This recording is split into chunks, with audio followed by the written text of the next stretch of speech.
ये है part 2 Ashes history के ग्रेटेस्ट मोमेंट्स का। शुरुआत करेंगे नंबर 10 से, जहां हम स्टुअर्ट ब्रॉड का एक डेडली स्पेल देखेंगे जिसने कंगारुओं को 60 पर ढेर कर दिया था। नंबर 10 एशेज 2015 का चौथा टेस्ट मैच था और पहला ओवर स्टुअर्ट ब्रॉड लेकर आते हैं और तीसरी गेंद पर उन्हें पहली विकेट मिल जाती है, जहां क्रिस रोजर स्लिप में कुक के हाथों कैच थमा देते हैं। ये ओवर डबल धमाके के साथ खत्म हुआ क्योंकि लास्ट बॉल पर स्टीव स्मिथ भी स्लिप में जो रूट के हाथ में कैच दे बैठे। इसके बाद ब्रॉड ने शॉन मार्श, एडम वोजेस और फिर माइकल क्लार्क को भी एक एक करके बाहर का रास्ता दिखा दिया और इसी के साथ 19 गेंदों में ब्रॉड ने अपना 5 विकेट होल कंप्लीट कर लिया। लेकिन ब्रॉड यही नहीं रुके और इसके बाद मिचेल स्टार्क, मिचेल जॉनसन और नेथन लाइन को भी उन्होंने चलता कर दिया। उस दिन ऐसा लग रहा था कि मैच सिर्फ ब्रॉड और स्लिप के फील्डर में चल रहा है, क्योंकि ऑस्ट्रेलिया का जो भी बैटर आ रहा था वो स्लिप के हाथों ही आउट होकर वापस जा रहा था। 15 रन देकर ब्रॉड ने 8 विकेट लिए और ये 8 के 8 खिलाड़ी स्लिप में आउट हुए थे। नंबर 9 भाई, इम्पॉसिबल को पॉसिबल कैसे किया जाता है अगर किसी को ये जानना है तो वो बस एक बार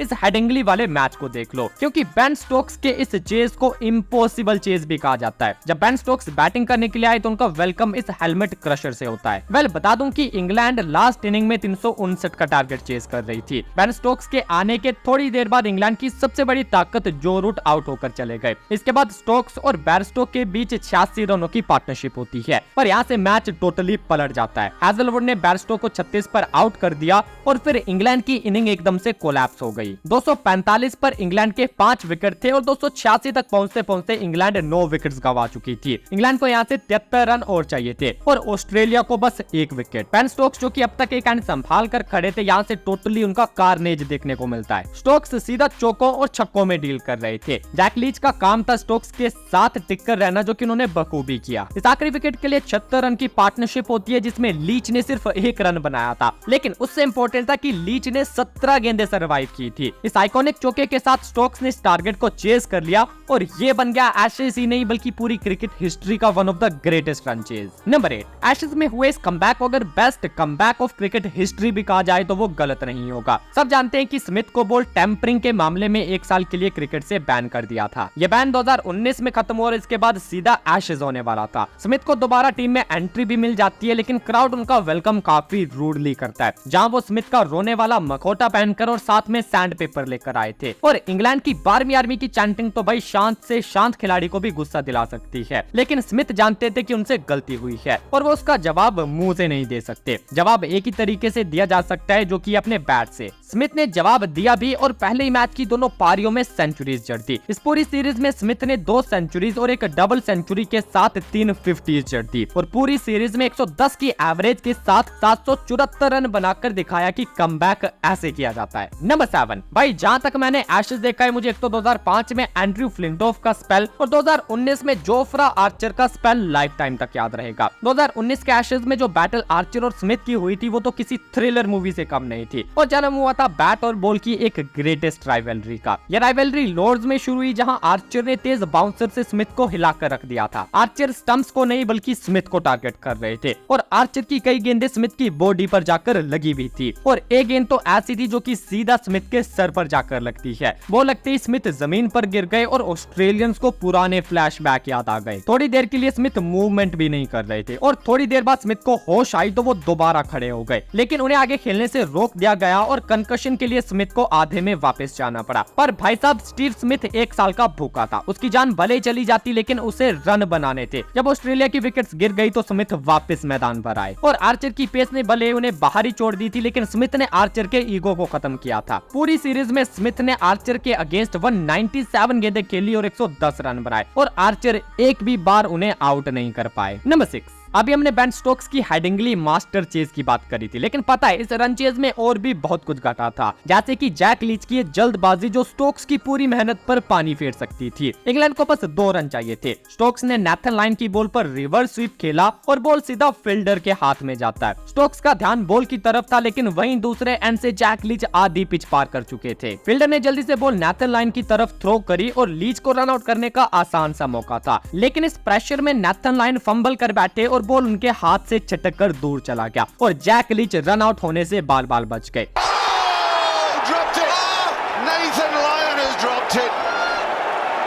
He's too much for everybody. It's as simple as that. It's too much. Well, has he dropped the Ashes?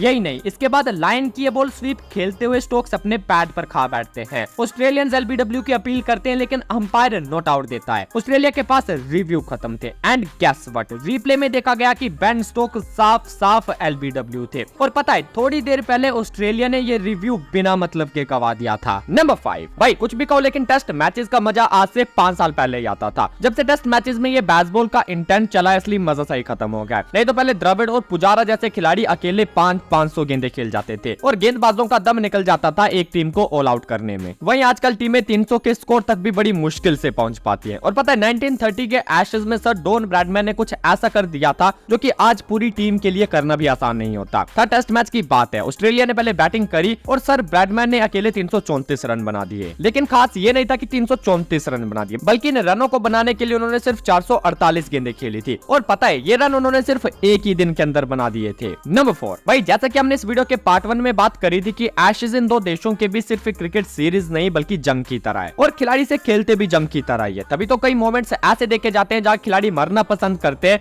लेकिन ग्राउंड को छोड़कर जाना नहीं। और ऐसे ही कुछ देखने को मिला था एशेज 2001 में जब ऑस्ट्रेलिया के कैप्टन स्टीव वोग ने चोटिल होने के बावजूद एक पैर पर खड़े होकर शतक जड़ दिया था। चोट के कारण उनके टखने में काफी दर्द था, फिर भी उन्होंने हार नहीं मानी। भले उन्होंने जोखिम भरे सिंगल नहीं लिए पर उन्होंने इंग्लैंड के गेंदबाजों को बहुत परेशान किया। अपने भाई मार्क वो के साथ मिलकर उन्होंने 197 रनों की पार्टनरशिप की जिसमें उनका शतक भी शामिल था। स्टीव वोग ने अनबीटन 157 रन बनाए और इंजर्ड होने के बाद भी कोई भी गेंदबाज उन्हें आउट नहीं कर पाया था। नंबर 3, कोई भी मैच हो वो हमेशा साझेदारियों में ही जीता जाता है। अगर कोई टीम बैटिंग भले ही अच्छी करे लेकिन वो तब तक जीत नहीं सकती जब तक उनके बॉलर्स भी अच्छी गेंदबाजी ना करे। और इसी साझेदारी को हम 1981 के एशेज में हुए तीसरे टेस्ट मैच में देखेंगे। इस मैच में ऑस्ट्रेलिया पहले बैटिंग करती है और अपनी पारी को 401 रन पर डिक्लेयर कर देती है। बदले में इंग्लैंड की बैटिंग पहली पारी में कोलैप्स हो गई और उनका कोई भी खिलाड़ी लंबे टाइम तक टिक नहीं पाया। सिर्फ इयान बोथम ने इंग्लैंड के लिए 50 रन बनाए थे और इसके चलते इंग्लैंड 174 रनों पर ऑल आउट हो गई थी। इसके बाद इंग्लैंड को फॉलो ऑन खेलना पड़ा और दूसरी पारी में भी इंग्लैंड की बैटिंग का वही हाल था और इंग्लैंड की इस पारी में सिर्फ 135 पर 7 खिलाड़ी आउट हो चुके थे। पर यहाँ से इयान बोथम ने फिर से इंग्लैंड के लिए अकेले रन बनाए। उन्होंने एक एग्रेसिव इंटेंट के साथ बैटिंग करी और 149 रन बना दिए और उनकी इस पारी के चलते इंग्लैंड न सिर्फ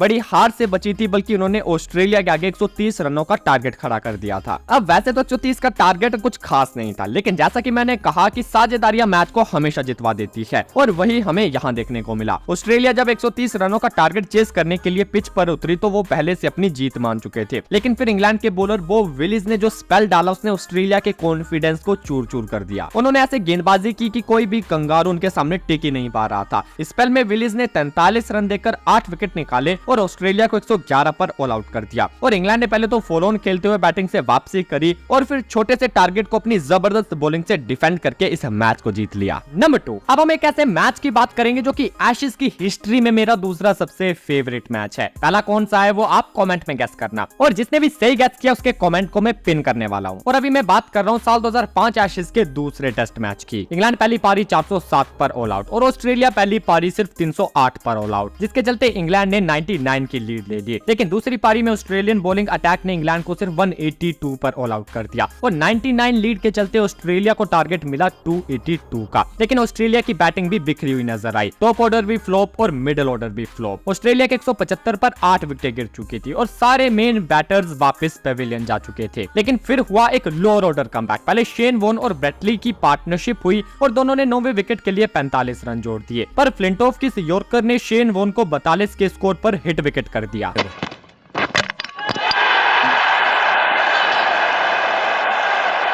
इस विकेट के बाद ऑस्ट्रेलिया को अब भी 62 रन चाहिए थे और इंग्लैंड को चाहिए थी सिर्फ 1 विकेट। बट ब्रेटली ने यहाँ डू और डाई अप्रोच दिखाई और एक एग्रेसिव इंटेंट के साथ बैटिंग करी और ब्रेटली के साथ माइकल कैस्प्रोविक्स ने भी उनका अच्छा साथ दिया और ये दोनों ऑस्ट्रेलिया को जीत के करीब ले आए। अब ऑस्ट्रेलिया को जीतने के लिए 10 से भी कम रन चाहिए थे और अब इन दोनों ने संभल कर एक रन लेना शुरू कर दिया और धीरे धीरे ये टारगेट को कम करते चले गए। दोनों ने मिलकर लास्ट विकेट के लिए 59 रन जोड़ दिए और अब सिर्फ 3 रन चाहिए थे। लेकिन स्टीव हार्मिसन की बाउंसर को माइकल कंट्रोल नहीं कर पाते और कीपर के हाथों कैच दे बैठते हैं और ऑस्ट्रेलिया इस फाइट बैक के बाद भी इस मैच को सिर्फ 2 रन से हार जाती है।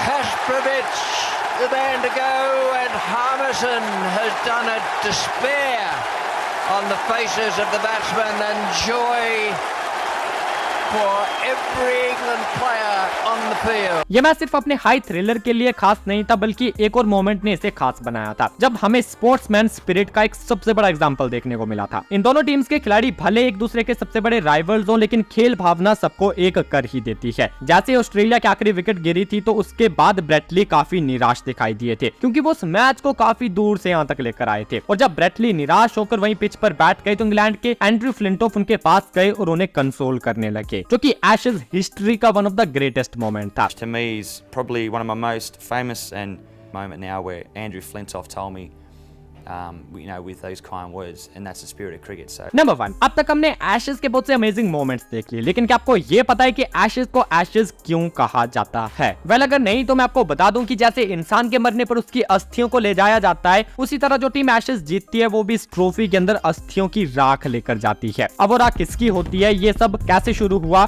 एशेज को उसका नाम कैसे मिला, वो सब जानने के लिए आपको इस वीडियो का पार्ट 1 देखना होगा। और ऐसी वीडियोस के लिए TFB क्रिकेट को सब्सक्राइब करना होगा मेरे दोस्त।